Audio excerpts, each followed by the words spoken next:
What, boy? Nerd card?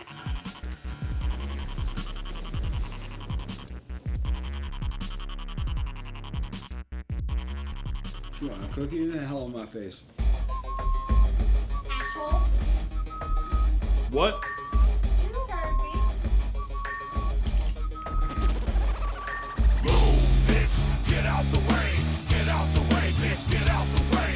Move, bitch, get out the way.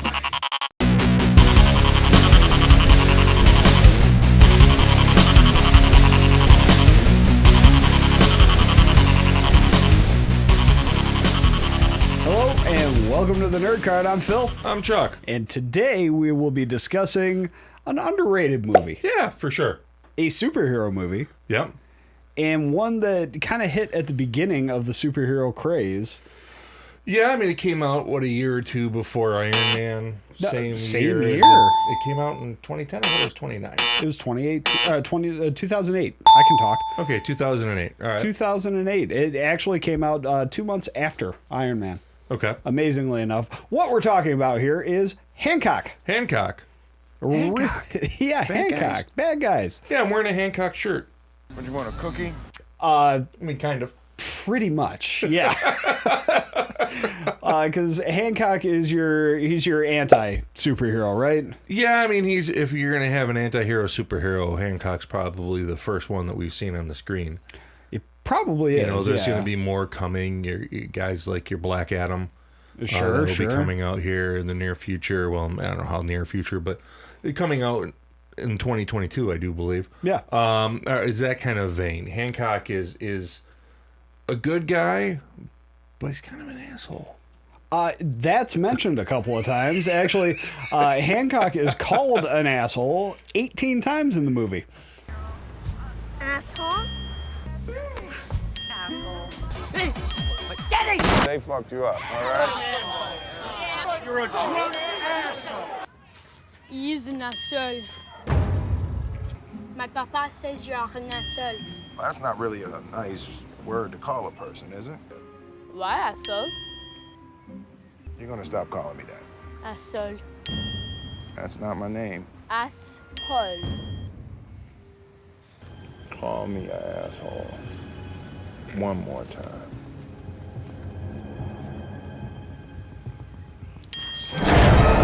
No. You're an asshole. Not a crime, but you are an asshole, don't you think? Y'all fellas sure you wanna ride this train? Shoot you, asshole. We'll blow up this entire building, you asshole. Do you hear me, asshole? Call me an asshole. One more time.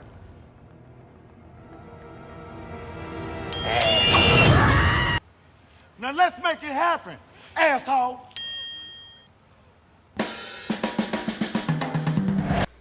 Call me an asshole one more time. He sure don't like it. I'll tell you that. But yeah, you're absolutely right. He's one of the first of the real anti-heroes. And Yeah. we've seen quite a few since then. Deadpool comes to mind. Oh, hello.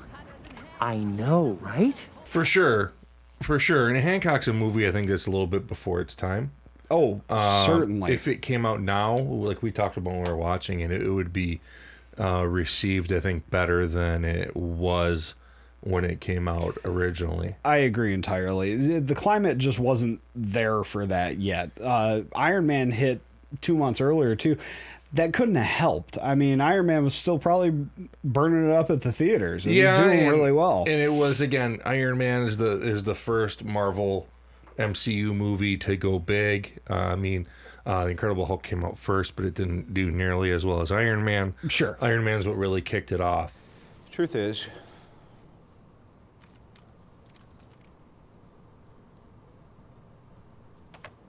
I am Iron Man. And, of course, also in 2008, you had The Dark Knight come out. Oh, yeah. You know, which dominated that summer. Kind of a big one. Yeah, I mean, at that time in 2008, when The Dark Knight was out, that was the best superhero movie ever made, bar none. Sure. Have a nice day. Well, and it still stands up there. Oh yeah, for sure. It's a top fiver. Yeah, absolutely. So Hancock kind of got buried underneath a lot more really cool superhero Sure. movies. Had it come out today, I mean, it might be buried too, because we've got series like The Boys is a great example of Hancock kind of paving the way for something like that. Yeah, I mean, for sure. I mean, he's not nearly the bastard that Homelander is. This must be some kind of a joke. Oh my goodness, no, But it's not that. he is similar to Homelander in the sense that they're both Superman type heroes, right? Certainly, yeah. The Superman hero has been done several times since the original Superman. And meaning, a guy who's invulnerable, who can fly, who's, has no limit to their strength. Sure. Is basically immortal. That's been done several times since Superman. But Will Smith has his own flair with it. He's kind of like, just a lost soul, but he's got superpowers. Well, and he has good reason to be, right? He was left at a hospital. At a hospital with a fractured skull, sure. Yeah, and no one to claim him. No one to claim him. That's psychologically has destroyed him. Of course. And if you're immortal, how do you deal with that? No, it's like he says it in the movie. What kind of bastard must I have been?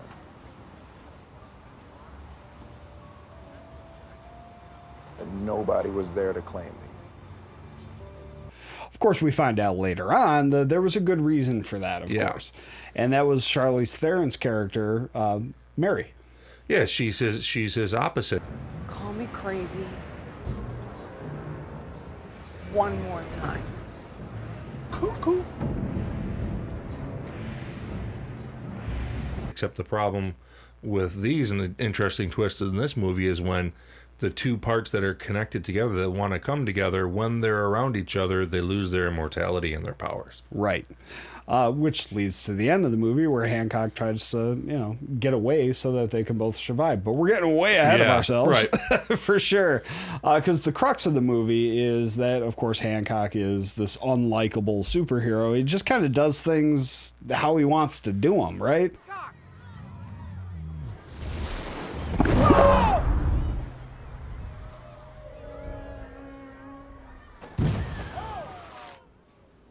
I don't even remember that.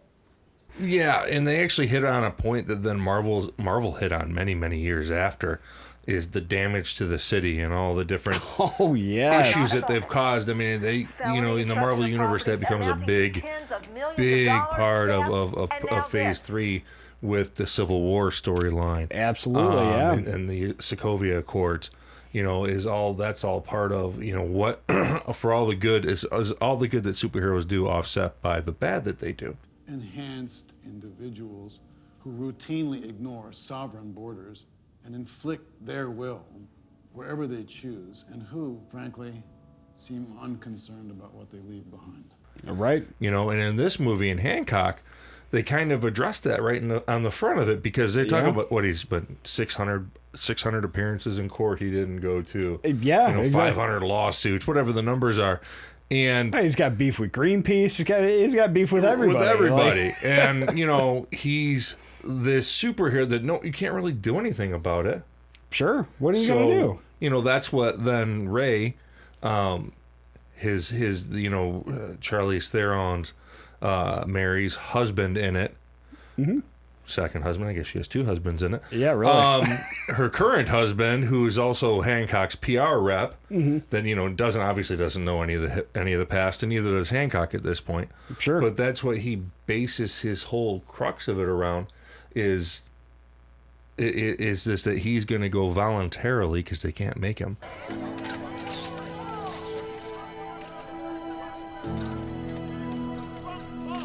You deserve better from me. I can be better. I will be better. All right. Go voluntarily into prison, and for two things. Number one, to show that, yes, I actually do care, and I am sorry. Mm-hmm. But then secondly, also to show the world that you guys actually need this dude. Yeah, absolutely. And, it's put right to the forefront almost right away. As soon as he's put in prison, he doesn't have to be there. No. There's nothing actually keeping him there. No. So that's a big part of it as well, is just it's showing that he cares. That's exactly what you said. Right? Yep, exactly. And he meets Ray because of, again, he's a good guy. Ray makes a dumb decision. Idiot.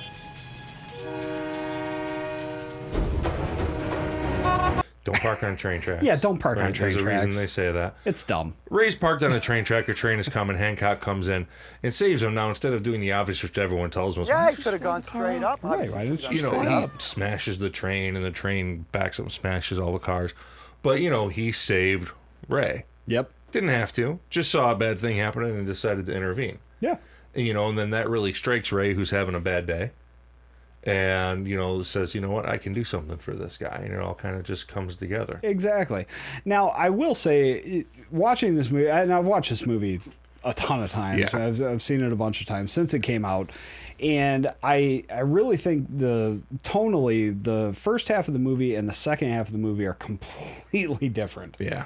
It really shifts from the PR story into a much more serious, and it almost seems like a world building kind of thing. Like they wanted to expand this, and then it just never really got off the ground. Well, there had been rumor of a sequel to Hancock for many, many, many years. Sure. You know, you don't hear that anymore, but at one time they talked about doing a sequel. I don't even know what the plot points were going to be. Well, where do you go from there? I mean, and maybe that's why the sequel never happened, right? Sure. You know, it's one of those movies that it's a good encapsulated story on its own, and why force it? You know, I agree. I'm not a big fan. We've talked about that before. Don't just make another movie just to make another movie, because then you get into situations where you get franchises like, you know, Alien versus Predator. And you don't need it. Or The Matrix 4. It happens. I mean, it does happen. But that's what Hollywood is now. It's, you know, if you're not setting up a multi-movie franchise, then what are you even doing? Oh, you're expecting a teaser for Deadpool 2. Well, we don't have that kind of money. You expecting Sam Jackson show up with an eye patch and a saucy little leather number? Go. Well, yeah, sure. No, and even if you look at when this movie was going to be made, I'm sure part of the pitch, when, you know, it was directed by Peter Berg, I'm sure part of the pitch was like, okay, you know, it's superhero, it's a modern day Superman with normal man's problems, you know. Sure. Because it is a Superman hero archetype story. Oh, without a doubt, like we've already said, you know, and it's again, I think it's before its time. I think if it came out in 2012 or something like that, it may have done better. I mean, it didn't completely tank. It was a flop for how much it cost, but it ended up, it made the money back. It made like $240 million in the U.S. Yeah. Was $150 million to make. Which is funny that's a flop, but it is. Right, yeah. Well, I mean, they also thought Solo was a flop because it only made $800 million. Well, we're both on record as saying we love Solo, so. I'm telling you, you will never have a deeper sleep than curled up in a Wookiee's lap. But we also love Hancock, so there you go. Yeah, you know, but it's a fun movie. Really, again, watching it, it's funnier than I remembered. I hadn't watched it in a while. Yeah. Before today, it's really funny movie. It is a lot of parts that just make you laugh out loud. Well, and Will Smith brings a lot to it. Like his portrayal of Hancock is it's hysterical. He frankly. does the gruffness and just gruffness of a guy who doesn't give an F. Is kind of the way he does it. I don't know if anyone else would have done it the same. I don't think so. And there were a lot of different actors rumored for it, and none of which, like, we read the list, and it's Will Smith got it. Yeah, Will Smith. For good reason. I'm glad that he was Hancock, because no one else would have done it quite the same. And the movie, you know, the movie would have lost quite a bit of its feel without the way that Will Smith portrays Hancock. Certainly. He's just so good at that. And, well, frankly, I mean, Will Smith's awesome. But that was his first foray into superhero. Yeah. And since then, of course, we've seen him in Suicide Squad. Yeah. He's Deadshot. And he's kind of a super villainy guy. I don't know if they told you, but I'm a hitman. I'm not a fireman. I don't save people. Yeah, and actually kind of a similar demeanor. Yeah. It's similar. Not the same, but definitely similar. For sure. So it's, I don't know, it's the gateway movie, I guess, for Will Smith and the anti-hero. And it is really great. It brings a lot of talent into the movie. I mean, Will Smith alone is worth it, but Charlize Theron is great. Jason Bateman is... I mean, he is hysterical, and the way that Jason Bateman and Will Smith play off each other. It's a bold strategy, Cotton. Let's see if it pays off for them. Is they're just so good together. They're both deadpan, but in a different way, and it's just deadpan it's so off good. deadpan. Yeah, yeah, absolutely. Jason Bateman's character Ray. Go get her, Ray. No. Reminds me a lot of Jerry from Rick and Morty. Yes. He just does. You know, he's well-meaning, but he's kind of an idiot, and not as bad as Jerry, though. No, not nearly Jerry's... as bad as Jerry, but that same kind of, like, I don't want to say simpleton, but that kind of thing. You know what I mean? Yeah, I mean, he's a marketing guy. Maybe you're just indicting all PR marketing guys. I'm not. That's what Jerry is, too. I'm not. I'm not. I'm not. I'm going to go ahead and say I'm not. Yes. Yes. Either way, it's a fun time, and not just in front of the camera do we have amazing talent, but behind the camera as well. Yeah. Peter Berg, of course. Yep. And it's funny because when we first started watching it, we're watching like the opening scene, and like, man, it's oversaturated. Kind of looks like Michael Bay, and like we looked it up. Yeah. See, did Michael Bay direct this? No, Peter Berg. But then I found one of the writers was Vince Gilligan. Right, and he's like, pretty really? good. Wow. I mean, he made kind of a famous TV show. Yeah, I think may have mentioned it once or twice. It's kind of good. Say my name. Yeah, it's pretty good. Maybe the greatest TV show of all time. Second best. Yeah, there you go. It's either Breaking Bad or The Wire, and that's our opinions on it. I'm right. I can't help it. Oh, indeed. But yeah, I mean, serious A-level talent there for sure. Oh yeah, and even the executives that Jason Bateman is pitching to, one of them's Michael Mann, who's made two of the greatest movies dealing with criminal activity in the police force you're ever going to see, being Manhunter and Heat. Both of those movies are just fantastic films. Neither of which I've seen, and I got yelled at for that earlier, so don't worry. I got yelled at already. They're so good. Especially Heat. I mean, Heat is just De Niro and Pacino. How do you hate those guys? I mean, come How on. do you hate those guys? Come on. You don't hate those Give guys. So if you've seen Heat, you'll get that. I haven't, and I know you haven't, and but they'll get it. It startled me a little bit, but all right.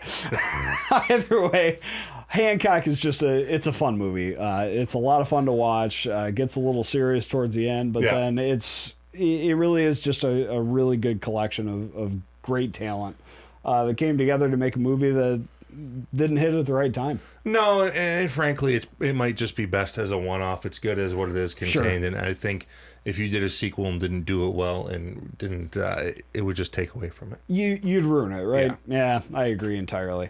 All right, with that, that's our take on Hancock. We're going to go ahead and wrap it up. I would like to remind you to check us out on YouTube, Facebook, Instagram, Twitter, SoundCloud, Spotify, all that good stuff. We are out there. Remind you to share us with all your nerd friends so they can join in the party as well. And with that, we will say, what's on your nerd card?